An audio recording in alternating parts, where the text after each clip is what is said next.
What's up guys? Kanina muking Alaminos. Alright. Good morning. Mga idol. Ayan po. Makikita nyo yung mga taniman ng broccoli. Alright. May mga bangka natin dyan. Ayan. Dito po yung mga nabili namin sa parting Batangas. Dito lang namin yun dito sa Alaminos. Magamit po ng mga isda. Ayan. Pakita mo yung mga pinatanim ko nung araw, mga 1997. Ayan. 1997 pinatanim ko na yan. Ngayon napapakinabangan na, nagiging tourist spot na siya guys. Alright. Ayan. Ang ganda diba? Kung lahat tayo marunong magtanim, yan, pwede nyo po ma-achieve yung ganyang pagandang. Pakita mo. Ayan, ganyang kagandang mga tanawin, mga puno. Ayan. Ito po yung napag-aralan ko lang nung high school sa garden. Natuto po ako magtanim. Tapos ako dito sa Alaminos, nakita ko po yung area na po wala nakatanim. Kaya napag-isipan natin na magtanim ng konti. Ayan po, ganito po yung tinatanim namin. Yan. Hindi ko po alam na lalaki yan guys. Wow, ngayon tignan nyo po, pakita mo. Ang lalaki na po, ayan. Oh.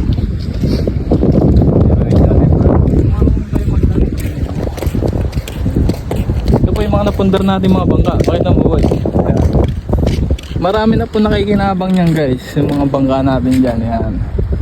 Pabiyahin na po yan mamaya mga idol. Good morning mga idol. Pabiyahin na po yan. Ang mga nahuhuli ho niyan malalaking isda. Tsaka ito po yung mga ibang bangka na nabili natin. Ginagamit na po ito para ipantur. Tapos na po mga natin ang vlog. Babalikan ko kayo guys. Maraming salamat. Thank you.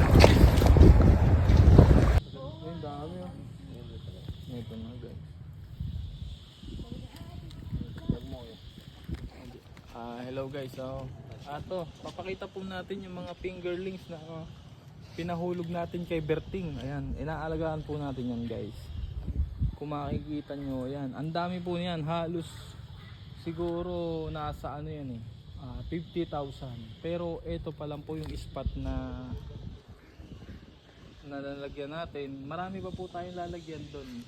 Ayan po yung mga nakikita nating fingerlings yan. 50,000 po yan. Yung iba mga nakatago na dyan sa sa mangrove. Yan po ang kagandahan dyan. Ang ganda ng environment natin. Makakapag-fishing ka pa. Ayan. Pinalagyan po talaga natin yan para sa mga turista. Ma-enjoy nila yung pagpunta po dito sa bayan natin ng Alaminos guys. Ayan. Mamaya may papakita pa ako sa inyo. Magbabalik ako ha. Bye. Ito. Lumukot pa kayo. Hello guys, ito kayo ngayon. Ito po yung ating daungan ng mga bangka na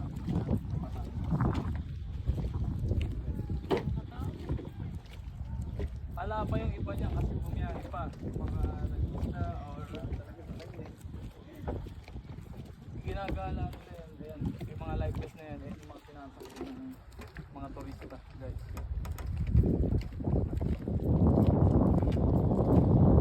Pasyal na kayo dito guys, may enjoy nyo kasi 100 Island po yan. Ayan po yung mga pinatanim kong mangrove kay Berting.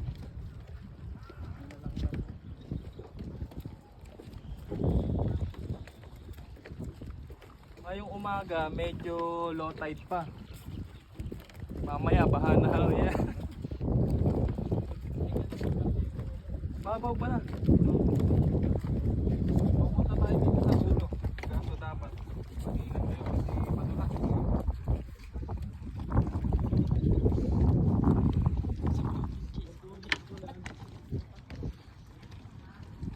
Ito po ba to?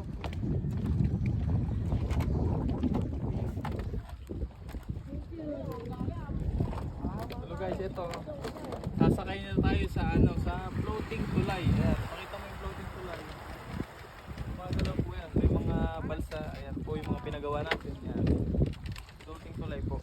Ayan. Pasal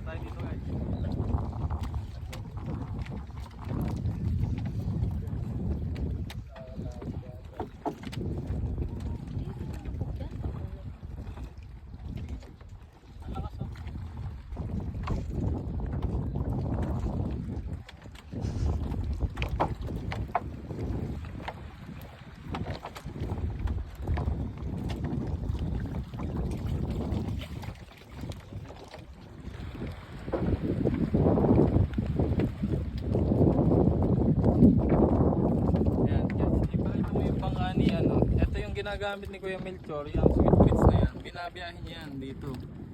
At sumusundo yan ng mga turista natin dyan, iniikot niya dito sa Hundred Island.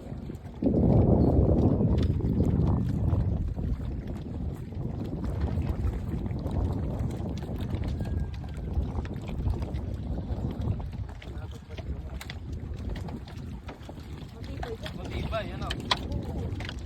Matibay ang gawa niya, ano?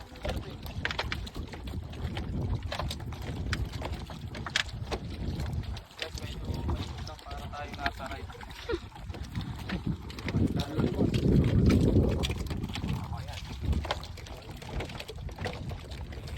Ayan, kahit naman napakainam ng gawa ni Bertino. Napakatibay mga idol. Gawang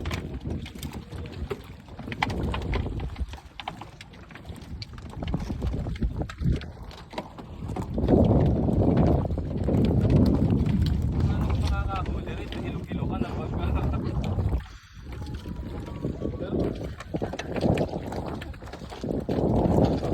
Gan. malakas na pagdating ka doon. Iba na yung pakiramdam ko rin.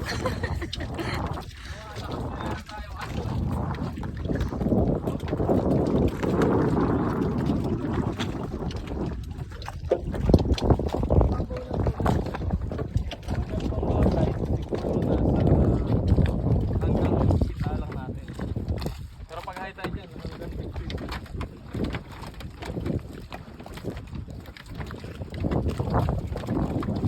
ito, guys, hanggang dito lang muna kasi si Berting pagod na. Eh, ang balak talaga natin dito, i-diretso yun doon, dito sa Hundred Island. Medyo matagal-tagal na process ito kasi mano-mano, kukuha pa tayo ng kawayan. Mamano-manohin po yan, paparating po doon. Then po ang project natin yun. Pero magkano po yung bang? Pero itong ano, aasahan na po natin ito after 4 years. Siguro po makakatawid na po ito doon. Para sa mga turista natin. Yan. Babakal. Nagatuloy tayo. Malalim na po. At magbabalik tayo mamaya. May papakita pa ako sa inyo. Iikot tayo dyan sa bayan ng ano, sa mga bundok dyan.